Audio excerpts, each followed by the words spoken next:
Hello guys, welcome to my YouTube channel पोरस समावी। दोस्तों, ये वीडियो क्लास 10th के स्टूडेंट्स के लिए हैं जो क्लास 10th में अब आए हैं।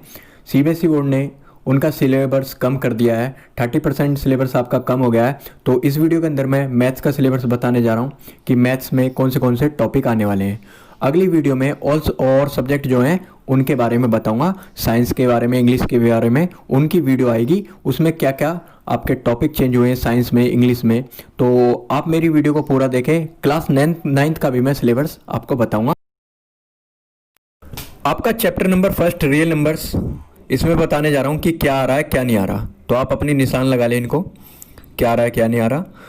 तो एक्सरसाइज 1.1 में से ये पूरा आपका एक्सरसाइज आ रही है।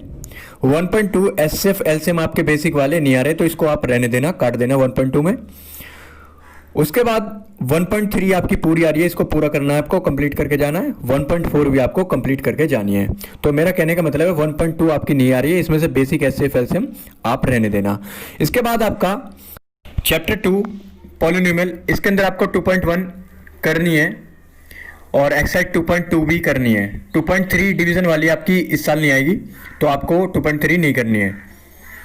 आपको इसके अंदर जो अच्छी तरीके से कर लेनी है 2.2 ज़्यादा अच्छी तरीके से कर लेना, ये ज़्यादा इम्पोर्टेंट है चैप्टर 2 के अंदर।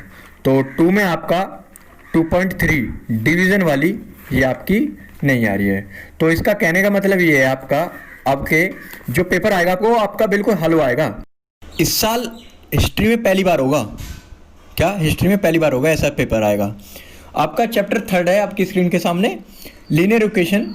इसमें आपको 3.1 ग्राफिकल वाली आपको करनी है, 3.2 वो भी आपको करनी है, 3.3 वो भी आपको करनी है और 3.4 वो भी करनी है।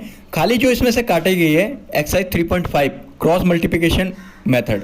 तो क्रॉस मल्टीप्लिकेशन मेथड आपका नहीं आ रहा, वो आप इसमें काट देना। इसके बाद आपकी एक्सरसाइज है 3.6 रिडक्शन वाली, वो आपकी इस साल आ रही है वो भी। तो आपको कौन सी नहीं करनी है, सिर्फ इसमें से एक्सरसाइज 3.5 आप काट देना और सारी एक्सरसाइज कर लेना। 5 एक्सरसाइज आपको इसमें करनी है। इसके बाद आपका चैप्टर 4 क्वाड्रेटिक इक्वेशन, इसके अंदर आपको चैप्टर 4 क्वाड्रेटिक इक्वेशन में एक्सरसाइज 4.1 स्टैंडर्ड फॉर्म ये आपको पूरी करनी है। Exercise 4.2 solution of quadratic equation, आप पता है आपको सॉल्यूशन ऑफ क्वाड्रेटिक इक्वेशन 4.2 में है, तो वो भी आपको करनी है। इसके बाद आपकी एक्सरसाइज 4.3 क्वाड्रेटिक फॉर्मूला, ये भी आपको पूरा करना है। तो हमें इसके बाद आपको एक्सरसाइज 4.4 नेचर ऑफ रूट, ये भी आपको कंप्लीट करनी है। तो कहने का मतलब ये है क्वाड्रेटिक इक्वेशन में कुछ भी नहीं काटा है, सारी दी है वो। तो देने का मतलब ये है क्योंकि 11th में आपको दिक्कत ना हो, तो इसलिए उनने वो दिए। इसके बाद आपका चैप्टर 5 अर्थमेटिक प्रोग्रेशन, जिसको हम एपी बोलते हैं, इसके अंदर भी कुछ भी नहीं काटा गया। इसके अंदर आपको चारों एक्सरसाइज करनी है, 5.1 5.2 5.3 और आपकी 5.4 आपको ये पूरी कंप्लीट करनी है एक्सरसाइज। इसमें से कोई सी भी एक्सरसाइज नहीं काटी है। तो इन्होंने ये क्यों नहीं काटी है, तो इन्होंने इसलिए नहीं काटी है, जो आपका 11th के अंदर आपको ये सब पढ़ना पड़ेगा। 4th चैप्टर जो आपका क्वाड्रेटिक इक्वेशन वो भी पढ़ना पड़ेगा और 5th चैप्टर आपका एपी ये भी आपको 11th में देखने को मिलेगा। तो मेरा कहने का मतलब ये है अब कि आप बिल्कुल अच्छी तरीके से मेहनत करो भाई। क्यों? आपको अपने सपने पूरे करने हैं, तो सपने पूरे करने के लिए मेहनत चाहिए, तो वो करनी पड़ेगी आपको। इसके बाद आपका चैप्टर 6 ट्रायंगल आपकी स्क्रीन के सामने है। इसमें आपको थ्योरम जो है आपकी वो आपको वो सारी करनी है। बीपीटी थ्योरम कन्वर्स उसका कर लेना। और मैं अब बता देता हूँ, एक्सरसाइज ही बता देता हूँ। एक्सरसाइज 6.1 6.2 6.3 कर लेना है। तो जो आपकी एक्सरसाइज 6.4 है वो आपको एरिया ऑफ सिमिलर ट्रायंगल वो नहीं पढ़नी है, ठीक है। और आपका पीजीटी कन्वर्स इसका बहुत ज़्यादा इंपॉर्टेंट है, वो भी कर लेना। इसके बाद आपकी स्क्रीन के सामने चैप्टर 7 कोऑर्डिनेट ज्योमेट्री, इसके अंदर आपको एक्सरसाइज 7.1 7.2 और 7.3 दे रखी हैं। तो इसमें से आपको जो काटना है वो काटना है 7.3 एरिया ऑफ ट्रायंगल, वो निकाल दिया गया है। 7.1 वो भी आपकी आ रही है और 7.2 ये भी आपका सेक्शन फॉर्मूला ये भी आपको पढ़ना पड़ेगा। तो एक्सरसाइज के अंदर 7.3 आपकी काट दी गई है, तो बस ये आपको सिर्फ नहीं पढ़नी है, ठीक है। तो अब आप फिर मैं दोबारा क्या कहता हूँ कि मैं देख रहा हूँ ना, बिल्कुल आसान है, बिल्कुल आसान, कुछ भी नहीं है। तो देखो, ऐसा भी मत समझ के बैठना कि कुछ भी नहीं है, मेहनत ही नहीं करो तो नंबर बिल्कुल डल आ जाए, बिल्कुल डाउन हो जाओ। ठीक है, तो आपके सामने स्क्रीन के सामने चैप्टर 8 टिग्नोमेट्री। तो टिग्नोमेट्री में आपको 8.1 टिग्नोमेट्री रेशियो ये भी आपको करना है, 8.2 ट्रेंगल स्पेसिफिक ये आपको करके जानी है। इसके अंदर जो कटी है आपकी 8.3 और 8.4 ये आपको नहीं करनी है। कॉम्प्लीमेंट्री एंगल ये आपको नहीं करने हैं 8.3 और 8.4। तो ये सबसे ज़्यादा खुशी की बात है कि आपको बिल्कुल नहीं करना है। तो हमारा अगला चैप्टर है 9 चैप्टर, आप अपनी स्क्रीन के सामने देख सकते हैं, एप्लीकेशन टू ट्रेंगल। इसके अंदर आपका एक्सरसाइज 9.1 आपकी पूरी आ रही है। तो ये पूरा आपको करना है चैप्टर। तो इसमें आप क्वेश्चन नंबर 1 से और 16 तक पूरा आप कर लेना। ठीक है, तो अब क्या आपकी चांदी चांदी है, फिर कह रहा हूँ आपकी चांदी चांदी है, इस साल आपकी चांदी चांदी है। तो आपको मेहनत अच्छी करना बस। इसके बाद आपका चैप्टर 10 सर्कल। तो आपको सर्कल में आपको पूरा करना है, इसमें भी एक्सरसाइज 10.1 और 10.2 ये दोनों एक्सरसाइज आपको करनी है। तो मैं बता दूं, थ्योरम आप एक्सरसाइज 10.1 और theorem 10.2 tangent to a circle ये पूरा कर लेना चैप्टर, आप दोनों थ्योरम कर लेना 10.1 और 10.2। ठीक है, तो इसके बाद आपका चैप्टर नंबर है 11 कंस्ट्रक्शन। आप अपनी स्क्रीन के सामने अब देख सकते हैं। तो इसमें एक्सरसाइज आप 11.1 ये आप इसको करना। इसमें सिर्फ आपको क्वेश्चन फर्स्ट करना है लाइन डिवीजन सेगमेंट। तो लाइन सेगमेंट डिवीजन तो ये करना है आपको। कंस्ट्रक्शन सिमिलर ट्रायंगल ये वाले क्वेश्चन आपको नहीं करने। क्वेश्चन सेकंड से लेकर और क्वेश्चन 7 तक आपके नहीं आ रहे हैं 11.1 में। क्वेश्चन सेकंड से और क्वेश्चन 7 तक ये आपको नहीं करने।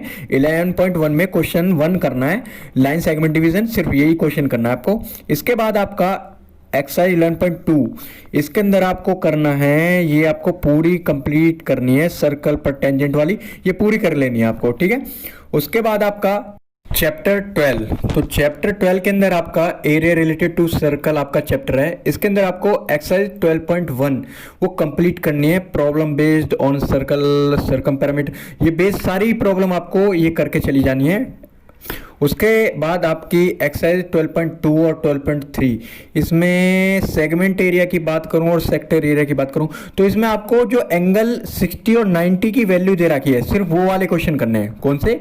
जिसमें 60 और 90 एंगल की वैल्यू दे रखी है वो क्वेश्चन करने हैं आपको। ठीक है, इसके बाद आपके स्क्रीन के सामने chapter number 13 surface area and volume आपको ये कर लेना है। इसके अंदर आपको एक्सरसाइज 30.1 क्यूबॉइड स्फीयर वाली आपको 30.1 कर लेनी है और 30.2 प्लेन फिगर वाली ये भी आपको कर लेके जानी है। ठीक है, तो दोनों एक्सरसाइज 30.1 30.2 ये आप कर लेना। उसके बाद आपकी है 13.3 कन्वर्जन वाली ये भी आप कर लेना, ये भी आपकी आएगी। ठीक है, एक्सरसाइज 30.1 और 30.2 और 30.3 ये आपको तीनों एक्सरसाइज कर लेने। इसके बाद है 13.4 आपकी फ्रस्टम वाली आपकी एक्सरसाइज नहीं आ रही है, तो फ्रस्टम इसमें नहीं आ रहा है। ठीक है, तो 30.4 आप काट देना। 13.5 क्यूबॉइड सिलेंडर हेमिस्फीयर ये आपको कर लेने हैं। तो इसके अंदर आप फ्रस्टम वाले नहीं करना है, उसको फ्रस्टम वाले क्वेश्चन आप रहने देना। तो आपको जो क्वेश्चन करने हैं 1 से लेके और 4 तक क्वेश्चन करने हैं। इसके अंदर आपको जो काटना है तो आपको काटना है 5 और 6 और 7 ये क्वेश्चन आपको नहीं करके जाने हैं। ठीक है, इसके बाद आपका चैप्टर 14 आपकी स्क्रीन के सामने स्टैटिक्स। इसमें आपको मीन मोड मीडियन ये तीनों निकालने के लिए आएंगे। तो आपका एक्सरसाइज 14.1 इसमें आपको मीन जो फाइंड करना है वो डायरेक्ट मेथड से करना है। तो स्टेप डिवीजन मेथड ये आपका इस साल काट दिया गया है, ये आपको नहीं करना है। तो आपको कह सकते हैं हम इंटरवल जो आपको मिलेंगे वो छोटे छोटे मिलेंगे, बड़े बड़े वाले नहीं मिलेंगे। तो आपका इसमें एज्यूम्ड मेथड ये आपको कर लेना है। एज्यूम मेथड ये भी आपको कर लेना है क्योंकि इसमें गिवन नहीं है कि भाई ये काटा गया है नहीं काटा गया, तो इसको भी आप करके जाना है। एज्यूम्ड मेथड तो मेंशन नहीं है तो इसको आप कर लेना। ठीक है, ये भी आपको करना है। डायरेक्ट मेथड और एज्यूम्ड मेथड ये दोनों आपको कर लेना है। इसके बाद आपका एक्सरसाइज 14.2 ये भी आपको करनी है, एक्सरसाइज 14.3 ये भी आपको करनी है, ये दोनों करनी है आपको, एक्सरसाइज 14.1 14.3। और आपकी एक्सरसाइज 14.4 ये आपको नहीं आएगी ग्राफ से मीन मोड निकालने के लिए। हम कह सकते हैं इसमें आपको 14.3 आपको करनी है, 14.2 करनी है, और 14.1 में आपको जो मीन फाइंड करना है वो डायरेक्ट मेथड से करना है। तो 14.4 आपको नहीं करनी है, ये काट लेना, और स्टेप डिवीजन मेथड ये काट लेना। तो हम अब आते हैं आपका चैप्टर नंबर 15। बड़े बड़े क्वेश्चन जो आपके प्रोबेबिलिटी में आते थे वो अब नहीं आएंगे, कार्ड वाले सिंपल इवेंट वाले क्वेश्चन आएंगे आपको मिलेंगे। तो एक्सरसाइज 15.1 आपको करनी है, एक्सरसाइज 15.2 ऑप्शनल वाली वो आपको नहीं करनी है। तो कह सकते हैं एक्सरसाइज 15.1 पूरी करके जानी है प्रोबेबिलिटी में, और बड़े बड़े क्वेश्चन जो कार्ड वाले थे वो आपको इसमें इस साल देखने को नहीं मिलेंगे। तो मेरी वीडियो को देखने के लिए धन्यवाद। आपको इसी तरीके से वीडियो मैं लेकर आता रहूंगा, और अपना प्यार इसी तरीके से बनाए रहें, और नीचे लाल बटन दबाना ना भूलें। आपका दोस्त पोरस मावी।